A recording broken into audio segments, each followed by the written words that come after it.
એ તામસિક પદ્ધતિઓ છે તામસિક પદ્ધતિ. અને એ પદ્ધતિઓમાં બહુ પડવા જેવું હોતું નથી. ના, જરા બી કારણ કે એમાં તમારું નીચે ચડે આપણને. ચાંચ તમારી ડૂબે નહીં ને એમાં જો તમે જાઓ તો વધારે દુઃખી થવાનું થાય. હમ. એટલા માટે જ પરમેશ્વરે ભગવદ્ ગીતામાં જેને જેને જે પ્રમાણે ચિંતન કરે છે યો યથામામ પ્રપદ્યંતે તામ સથૈવ ભજામ્યહમ. હમ. જે વ્યક્તિ જેવી રીતે મારું ભજન કરે છે એની રીતે હું એને એના જ્ઞાનને, એની ભક્તિને, એની નિષ્ઠાને હું સ્થિર કરું છું, સ્થિર કરી આપું છું. રાઈટ.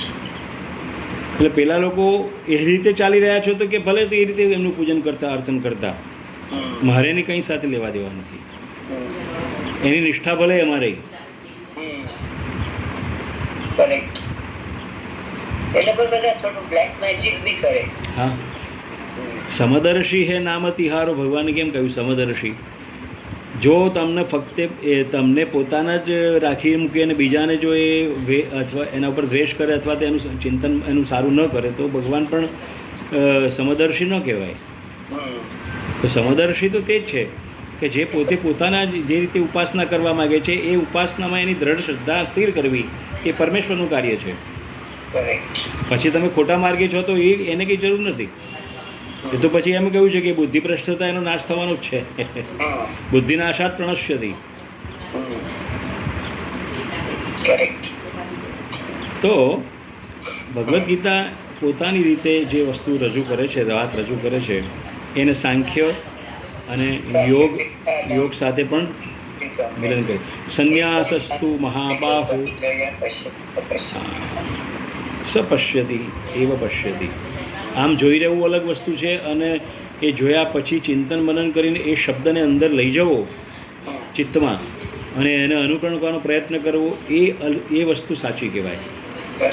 જેવી રીતે પેલા જે બાણાવાળી હતો,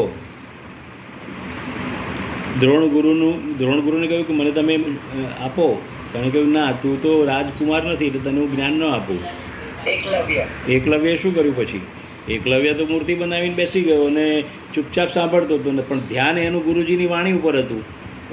હા, અને ગુરુજીની મૂર્તિ મૂકી રાખી હતી, પણ એ સાંભળીને એણે પોતે શીખ્યો અને એનાથી સર્વશ્રેષ્ઠ થયો.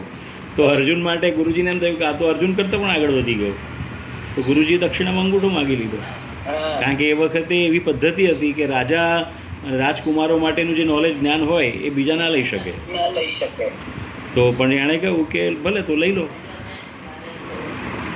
પણ પરિસ્થિતિ પણ એવી થઈ હતી, નિર્માણ એવી થયેલી, એટલે એ પરિસ્થિતિ નિર્માણ થાય એ પ્રમાણે ગુરુને યોગ્ય લાગે એ પ્રમાણે કરી શકે છે. કાલે હું તમને કેવું કદીતીબેન, હવે તમારું આ બધું જાહો જલાલી કંઈ કામ નથી, મને આપી દો, તો તમને એમ લાગે કે ખરેખર જરૂર નથી, લો લઈ જાઓ. પણ પછી તમે હું પણ વિચાર કરું કે આ લઈ લઈને ફાયદો શું? એ તો એ બધું માયા તો મારે ઘેર પાછું આવી ઉપાધિમાં. હું કેમ એને સહન કરી શકીશ? એના આગળ ત્યાં છે જ બરાબર છે. તો કહેવાનો મતલબ ગુરુને માગવાની વસ્તુ પણ એને ખબર પડે છે ક્યારે શું માગવું શું ન માગવું. અને એ સાચો ગુરુ કહેવાય. બધું જોડી લે સાચો ગુરુ નહીં. અત્યારે એ બધા સંપ્રદાયોમાં જે વાતો ચાલે છે જબરજસ્ત લોકોને મૂર્ખ બનાવવાની, એને ગુરુ થઈ બેઠા છે બધા, ભગવાન થઈ બેઠા. 950 ગુરુઓ અને 950 ભગવાનો છે ભારતની અંદર અત્યારે. કારણ કે અહીંયા ભગવદ્ ગીતાની અંદરનો પ્રયોગ ખોટો કર્યો છે લોકોએ.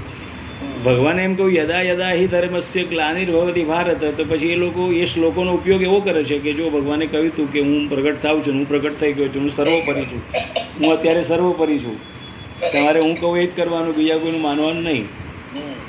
તો પેલો કે વેદ ઉપનિષદને આ બધું પહેલાંથી છે એનું શું? કારણ કે એ તો બધું તે વખતનું હતું, અત્યારે કંઈ કામનું નથી. પણ હવે મેં નવો જન્મ લીધો છે એટલે હું તમને આપું છું, લાડવો ખાઓ બેઠા બેઠા. ચાલી રહ્યું છે અત્યારે. અને ખોટા બડબડાટ કરે છે. 250 વર્ષના સંપ્રદાયો પણ આ રીતે વાતો કરી રહ્યા છે. તો એ શ્લોકોનો દુરુપયોગ કરીને જ્યારે ભારતની અંદર ભગવદ્ ગીતાના શ્લોકોનો પણ ભયંકર દુરુપયોગ થયો છે. યાદ રાખજો. ગ્લાનિર્ભવતિ ભારત અભ્યુત્થાનમ ધર્મસ્ય તદાત્માનમ સૃજામ્યહમ. એટલે કે હું હવે પ્રગટ થઈ ગયો છું અને હવે તારે મને માનવાનું. એટલે આ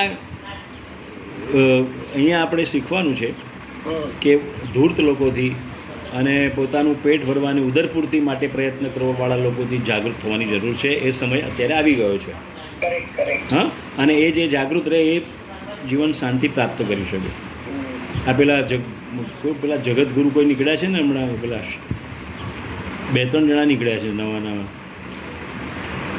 પોતે પોતાની પત્નીને ને પોતાની દીકરીને તો પરણાવી દીધી ને આખા ગામને કહે છે કે પરણવાની જરૂર નથી.